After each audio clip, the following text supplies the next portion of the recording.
Hello everyone, आज से हम एक नया कोर्स स्टार्ट करने जा रहे हैं 120 इंपॉर्टेंट ग्रामर रूल्स। ओके, तो इसका पार्ट फर्स्ट आज हम डिस्कस करेंगे। पार्ट फर्स्ट को भी मैंने सब पार्ट्स में डिवाइड करा है, तो पार्ट फर्स्ट का पहला पार्ट आज हम डिस्कस करेंगे, दैट इज रिलेटिव प्रोनाउन। तो जो आपका मेन इंपॉर्टेंट पॉइंट्स होते हैं वो आज हम क्या करेंगे, डिस्कस करेंगे अबाउट द रिलेटिव प्रोनाउन। तो रिलेटिव प्रोनाउन होता क्या? Relative pronoun is basically a type of pronoun. Pronoun का ही एक टाइप है और इससे जुड़ के एक क्लॉज बनती है, उस क्लॉज को हम रिलेटिव क्लॉज कहते हैं। ओके, उसी क्लॉज को हम सबऑर्डिनेट क्लॉज भी कहते हैं। बेसिकली जो रिलेटिव प्रोनाउन होता है ना, उससे रिलेटेड एक इंपॉर्टेंट बात आपको ये ध्यान रखनी है कि जो रिलेटिव प्रोनाउन होता है वो आपका कंजंक्शन भी होता है, साथ ही में आपका प्रोनाउन भी होता है। तो प्रोनाउन प्लस कंजंक्शन मिलके बनता है रिलेटिव प्रोनाउन। ओके, तो उससे जुड़ी वाली क्लॉज आपकी सबऑर्डिनेट क्लॉज होगी, ध्यान रखना। अच्छा, रिलेटिव क्लॉज बेसिकली करता क्या है? रिलेटिव क्लॉज क्या करता है, एक नाउन या फिर प्रोनाउन उसको क्या करता है, डिस्क्राइब करता है। तो रिलेटिव क्लॉज क्या होगी? एडजेक्टिव होगी।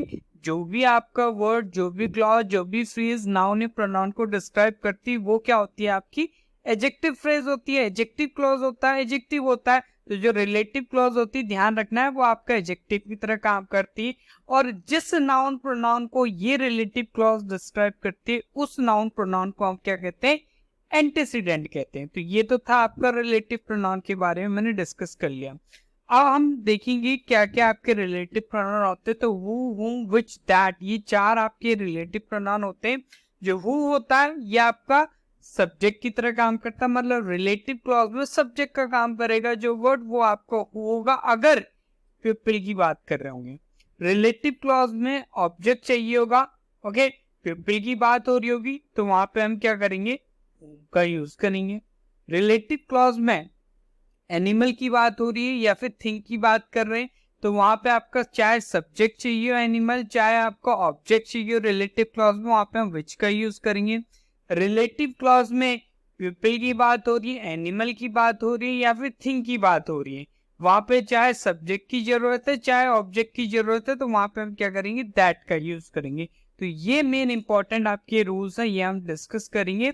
एक एक करके सारे पार्ट्स हम डिस्कस करते हैं। सबसे पहले हम चलते हैं हु के पास। ठीक है, हु के बारे में डिटेल में हम डिस्कस कर लेते हैं। चलिए स्टार्ट करते हैं। जैसे कि मैंने बताया, हु जो होता है ये आपका रिलेटिव प्रोनाउन है और ये आपका सब्जेक्ट की तरह यूज होता है इन द रिलेटिव क्लॉज। तब सब्जेक्ट की तरह यूज होता है जब आपका पीपल आपका क्या हो, एंटीसीडेंट हो रिलेटिव प्रोनाउन का। ओके, मतलब कोई पर्सन एंटीसीडेंट हो। एग्जांपल देख लेते हैं, she is the teacher who inspires us. Okay, तो शी यहाँ पे आपका सब्जेक्ट हो गया। इज आपका जो है लिंकिंग वर्ब है, क्यों? क्योंकि इसके बाद क्या आपका कोई मेन वर्ब नहीं, एक नाउन फ्रेज दिए हुए द टीचर, जो क्या आपका शी के लिए क्या है, कॉम्प्लीमेंट है। तो ये क्या आपका सब्जेक्ट कॉम्प्लीमेंट हो गया। टीचर आपका नाउन हो गया, द आर्टिकल क्या कर रहा है, टीचर नाउन को क्या कर रहा है, डिटरमाइन कर रहा है। ओके, इसके बाद हमने देखो क्या लिखा है, हु इंस्पायर्स अस। ठीक है, तो जो हु इंस्पायर्स अस है ना, ये आपका क्या रिलेटिव क्लॉज है। ओके, अब जो इंस्पायर्स है ना, यहाँ पे आपका वर्ब है और जो अस है वो आपका प्रोनाउन है ऑब्जेक्टिव केस का, और ये क्या है आपका इंस्पायर्स वर्ब का क्या ऑब्जेक्ट है। तो यहाँ पे क्या रह गया, सब्जेक्ट रह गया। सब्जेक्ट के प्लेस पे हमने लिख रखा हु। ठीक है, तो इसका मतलब हु क्या है आपका रिलेटिव क्लॉज में सब्जेक्ट का काम कर रहा है, इसलिए ये क्या है आपका रिलेटिव प्रोनाउन है। और जो हु है यहाँ पे वो भी तो काम कर रहा है, शी इज द टीचर को जोड़ रहा है किससे, हु इंस्पायर्स अस से। ठीक है, ओके, तो ये क्या है आपका कंजंक्शन का काम भी कर रहा है, प्रोनाउन का काम भी कर रहा है। अब इस जो हु का, हु इंस्पायर्स अस जो आपका रिलेटिव क्लॉज है, ये बेसिकली आपका डिस्क्राइब कर रहा है किसको, टीचर को। वह एक क्या अध्यापक है, कैसी अध्यापक है वो, ठीक है, जो हमें क्या करती है, इंस्पायर करती है। ओके, तो जो हु इंस्पायर्स अस है ना, वो टीचर को डिस्क्राइब करने के लिए हमने लिखा है। तो इसका मतलब ये जो द टीचर है ना, ये आपका नाउन फ्रेज आपका एंटीसीडेंट हो गया। क्लियर है? तो ये आपको क्या करना है, ध्यान रखना। एक और एग्जांपल देख लेते, it is I who help him. तो यहाँ पे इट जो है वो आपका इंट्रोडक्टरी सब्जेक्ट है, इंट्रोड्यूस कर रहा है बेसिकली मेन सब्जेक्ट को। जो मेन सब्जेक्ट है वो आई है। अब यहाँ पे हमने इज को यूज कर रखा है एज अ लिंकिंग वर्ड। अब आई के आगे एक आपका देखो क्लॉज लिखा हुआ, who help him. Okay, help आपका क्या वर्ब हो गया, हिम आपका क्या हो गया, प्रोनाउन है ऑब्जेक्टिव केस का, और ये क्या आपका हेल्प्ड वर्ब का क्या ऑब्जेक्ट है। क्लियर है? अगर ये आपका हेल्प वर्ब है और हिम आपका ऑब्जेक्ट है तो ऑब्वियसली सब्जेक्ट चाहिए होगा। अब सब्जेक्ट के प्लेस पे हमने क्या लिख रखा है, हु लिख रखा है। क्यों? क्योंकि हु ही तो हमारा आपका रिलेटिव प्रोनाउन है सब्जेक्टिव केस का। ओके, अभी जो हु है ना ये रिलेटिव प्रोनाउन हो गया, तो इससे पहले वाला जो वर्ड है वो क्या होगा आपका, इसका एंटीसीडेंट हो गया ऑब्वियसली। तो जो who helped him relative clause है ये आई को डिस्क्राइब कर रही है। ओके, अब आई को यहाँ पे आपके डिस्क्राइब कर रही है, इसका मतलब आई क्या होना चाहिए आपका, सब्जेक्टिव केस का होना चाहिए। क्यों? क्योंकि रिलेटिव प्रोनाउन हु है। अगर हुम होता तो यहाँ पे मी भी सही था। ओके, लेकिन यहाँ पे हु हमने यूज कर रखा है क्योंकि सब्जेक्ट चाहिए रिलेटिव क्लॉज में, रिलेटिव क्लॉज में सब्जेक्ट चाहिए, तो मतलब एंटीसीडेंट भी आपका क्या होना चाहिए, सब्जेक्टिव केस का होना चाहिए। ओके, तो ये चीज आपको क्या करना है, ध्यान रखना। आगे बढ़ते विद आवर नेक्स्ट स्टेटमेंट। अगला स्टेटमेंट क्या है हमारे पास, it is our dog Bella who loves to play fetch. Okay, अच्छा एक चीज मैंने बताई थी आपको कि जो हु होता है ना ये आपका पीपल के लिए यूज होता है, जो हमें सब्जेक्ट होता है। लेकिन इसमें एक और पॉइंट हमने ऐड कर लेना है कि जो हु होता है वो हम क्या करते हैं, जब हम डोमेस्टिकेटेड एनिमल्स की बात करेंगे ना, पेट्स जो होते हैं, यहाँ पे जो इट है वो आपका क्या इंट्रोडक्टरी सब्जेक्ट है, इज आपका क्या लिंकिंग वर्ब है, आर डॉग बेला जो है वो आपका क्या सब्जेक्ट कॉम्प्लीमेंट की तरह काम कर रहा है, और ये आपका एंटीसीडेंट ये किसका, हु रिलेटिव प्रोनाउन का। रिलेटिव क्लॉज को एक बार देख लेते हैं। रिलेटिव क्लॉज में जो लव है वो वर्ब है, तो ऑब्वियसली भाई इससे पहले सब्जेक्ट से होगा, तो सब्जेक्ट के लिए हम क्या करेंगे, हु ही यूज करेंगे हमेशा। ठीक है, तो हु बिल्कुल करेक्ट है। एक चीज आपको यहाँ पे ये ध्यान रखनी है कि जो रिलेटिव क्लॉज में वर्ब होगी, ठीक है, ऑब्वियसली जो एंटीसीडेंट होगा ना उसके अकॉर्डिंग हमें क्या करना है, वर्ब लिखनी है यहाँ पे हमेशा। ओके, तो हु क्या करेगा, जिस एंटीसीडेंट को रिप्रेजेंट करेगा, रेफर करेगा, ठीक है, मतलब जो आपका हु का एंटीसीडेंट होगा उसके अकॉर्डिंग रिलेटिव क्लॉज में वर्ब लिखी जाएगी, क्योंकि वर्ब यूज होगी। तो बेला सिंगुलर है तो इसलिए हमने क्या करा, लव्स लिखा हुआ singular verb. Okay, to play fetch जो है ये आपका क्या इन्फिनिटिव फ्रेज है, इसमें टू प्ले आपका इन्फिनिटिव हो गया, फेच आपका नाउन हो गया जो इन्फिनिटिव का ऑब्जेक्ट हो गया। टू प्ले फेच जो है वो आपका लव का ऑब्जेक्ट है। क्यों हम कह रहे dog Bella loves what. Okay, तो रिप्लाई मिला टू प्ले फेच। ओके, तो व्हाट का रिप्लाई, व्हाट का रिप्लाई देने वाले वर्ड, हु का रिप्लाई देने वाले वर्ड, हुम का रिप्लाई देने वाले वर्ड्स क्या होंगे आपके, नाउन फ्रेज होंगे। तो ये जो इन्फिनिटिव फ्रेज है ये आपका लव्स वर्ब का क्या ऑब्जेक्ट है। अच्छा, दो क्वेश्चन है हमारे पास। I know the man whom has given you this box। Okay, तो यहाँ पे एक आपका देखो आई आपका सब्जेक्ट हो गया, नो वर्ब हो गया, द मैन क्या हो गया, इसका ऑब्जेक्ट हो गया। अब यहाँ पे आपका एक रिलेटिव क्लॉज है, whom has given you this box। Okay, तो यहाँ पे has given आपका वर्ब हो गया, ठीक है, यू आपका क्या हो गया, गिवन का ऑब्जेक्ट हो गया, दिस बॉक्स भी क्या हो गया आपका, गिवन का ऑब्जेक्ट हो गया, डायरेक्ट इनडायरेक्ट ऑब्जेक्ट। ठीक है, अब बेसिकली यहाँ पे फंडा ये है कि अगर हैज गिवन है तो यहाँ पे तो भाई हमें सब्जेक्ट चाहिए। ओके, यहाँ पे तो हमें वर्ब का सब्जेक्ट चाहिए, लेकिन यहाँ पे होम दे रखा, होम तो जो ऑब्जेक्टिव केस का होता है, ठीक है, ऑब्जेक्ट होता है, तो ये गलत है। इसका मतलब यहाँ पे क्या आना चाहिए, हु आना चाहिए। ठीक है, तो रिलेटिव क्लॉज में सब्जेक्ट का रिक्वायरमेंट है, इसलिए हम हु लिखेंगे, और हु का एंटीसीडेंट है आपका द मैन। ओके, अभी जो who has given you this box है ये रिलेटिव क्लॉज है, ये क्या कर रही है, द मैन नाउन को क्या कर रही है, डिस्क्राइब कर रही है। नेक्स्ट देखो आपका it is me who help him in that task. तो यहाँ पे देखो आपका क्या लिखा हुआ है, आपका हु हेल्प, हेल्प जो है वो आपका वर्ब है, हिम क्या है, इसका ऑब्जेक्ट है। ओके, हु आपका क्या है, सब्जेक्ट होना चाहिए, क्योंकि यहाँ पे हेल्प वर्ब है, वर्ब से पहले सब्जेक्ट होता था, ऑब्वियसली बिल्कुल करेक्ट है, हु सब्जेक्टिव केस का प्रोनाउन यूज हुआ है। लेकिन हु का एंटीसीडेंट है आपका मी। ओके, अब मी जो है वो आपका ऑब्जेक्टिव केस का प्रोनाउन है, तो इसका मतलब अगर हु सब्जेक्टिव केस का रिलेटिव प्रोनाउन, तो ये जो इसका एंटीसीडेंट होना चाहिए ना वो भी आपका सब्जेक्टिव केस का होना चाहिए, इट शुड बी आपका आई। ओके, तो क्या हो जाएगा, it is I who helped him in that task. Simple है। ओके, आगे बढ़ते, नेक्स्ट हमारे पास है आपका हूम। सो अगर बात करें होम की, तो होम जो होता है ये आपका ऑब्जेक्टिव केस का होता है, रिलेटिव प्रोनाउन, और ये भी आपका पीपल के लिए यूज होता है। अच्छा, इसको हम डोमेस्टिकेटेड एनिमल्स के साथ भी यूज कर सकते हैं, अगर वो क्या करते हैं, रिलेटिव क्लॉज में आपका क्या है, वो ऑब्जेक्ट की तरह काम कर रहे हैं वर्ब का। ओके, एग्जाम्पल देख लेते हैं आपका, the man whom I saw was jogging। Okay, तो यहाँ पे जो द मैन है उसमें आपका बेसिकली, अच्छा यहाँ पे एक चीज आपको ध्यान रखना पड़ेगा, जो द मैन है ना ये तो आपका सब्जेक्ट हो गया, नाउन फ्रेज हो गया। ओके, अब इस द मैन का जो प्रेडिकेट वाला पार्ट है ना वो ये है आपका was jogging। क्लियर है? तो ये चीज हमें ध्यान रखनी है। तो द मैन में द क्या आर्टिकल है, मैन आपका क्या हो गया, नाउन हो गया, ये मेन क्लॉज हो गई। द मैन वॉज जॉगिंग, दो जो क्लॉजेज है यहाँ पे, द मैन वॉज जॉगिंग और whom I saw। The man was jogging वाला जो पार्ट है वो आपका मेन क्लॉज है, और whom I saw वाला पार्ट आपका सबऑर्डिनेट क्लॉज है, जो यहाँ पे आपका रिलेटिव क्लॉज है। क्यों? क्योंकि आपका whom रिलेटिव प्रोनाउन से स्टार्ट हो रही है। जो रिलेटिव क्लॉज है वो आपका एडजेक्टिव की तरह काम कर रही है और डिस्क्राइब कर रही है किसको, द मैन को। अब यहाँ पे whom हमने यूज कर रखा है, तो ऑब्वियसली एक बात हमने ध्यान रखनी है कि हमें रिलेटिव क्लॉज में ऑब्जेक्ट चाहिए होगा। ओके, अब रिलेटिव क्लॉज में आई सब्जेक्ट है, सॉ वर्ब है, तो ऑब्वियसली भाई सब्जेक्ट है, ऑब्जेक्ट दिया हुआ है। ओके, सब्जेक्ट है, वर्ब दिया हुआ है, तो इसका मतलब हमें क्या चाहिए, ऑब्जेक्ट चाहिए। तो बिल्कुल करेक्ट है यहाँ पे, जो रिलेटिव प्रोनाउन है whom है और वो आपका ऑब्जेक्टिव केस का, ठीक है। और whom I saw डिस्क्राइब करा the man, the man was jogging क्या आपका मेन क्लॉज है। क्लियर है?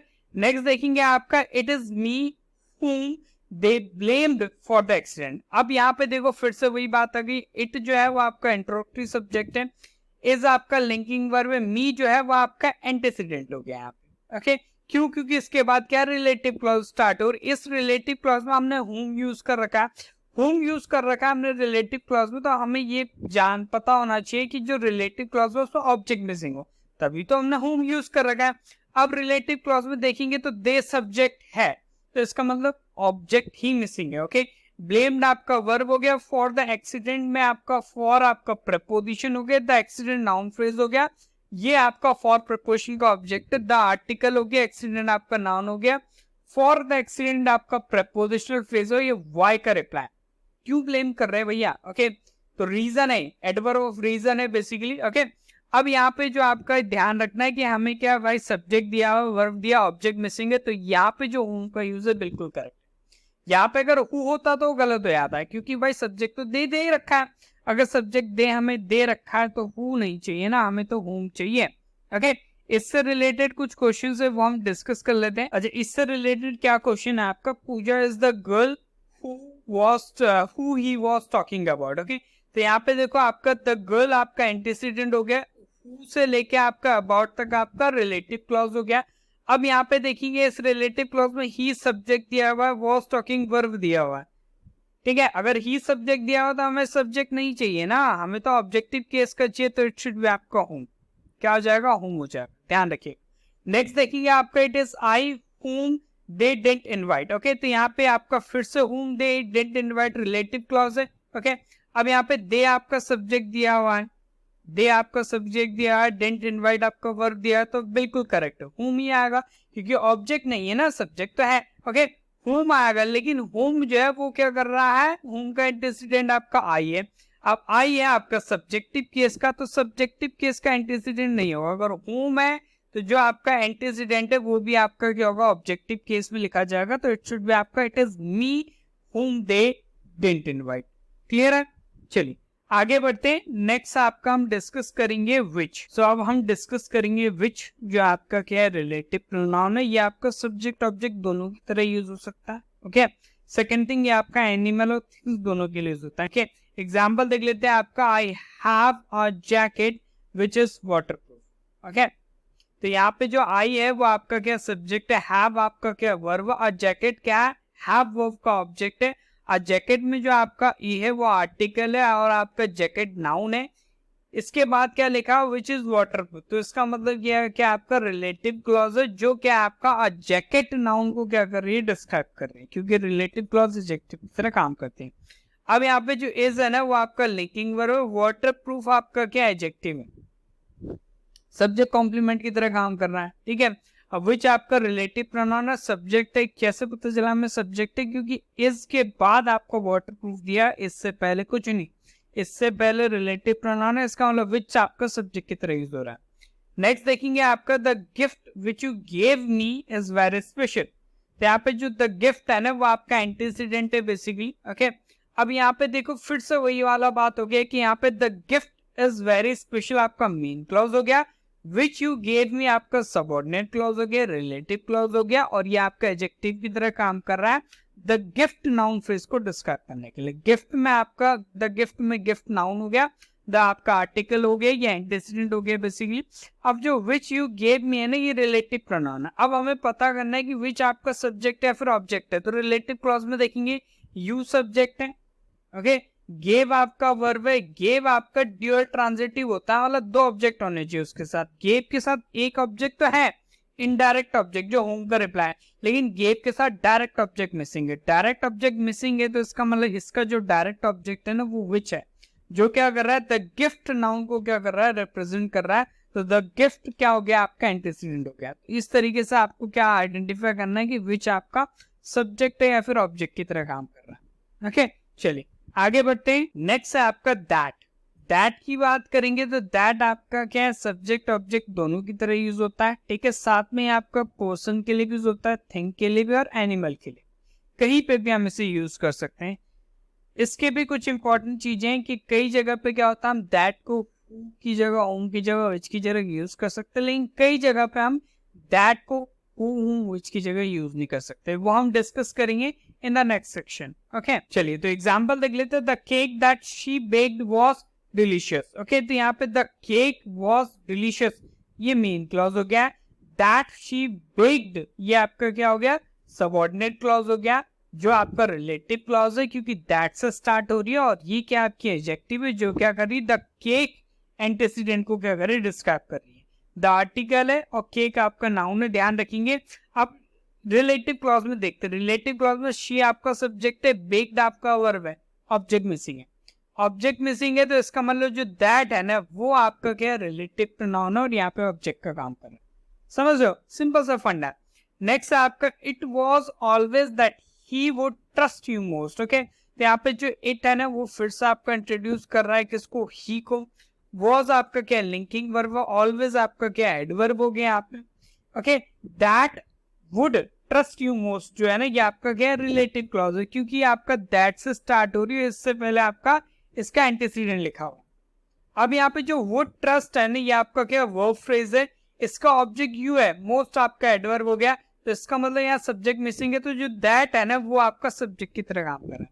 दैट अगर आपका सब्जेक्ट की तरह काम कर रहा है तो जो रिलेटिव प्रोनाउन है, ओके, उसका जो एंटीसीडेंट है ना वो भी आपका क्या होना चाहिए, सब्जेक्टिव केस का होना चाहिए। बिल्कुल करेक्ट है, ये आपका सब्जेक्टिव केस का। अगर यहाँ पे हिम होता तो वो गलत होता, उसकी जगह में ही करना था। क्लियर है, तो ये चीज आपको समझनी है। चलिए आगे बढ़ते हैं।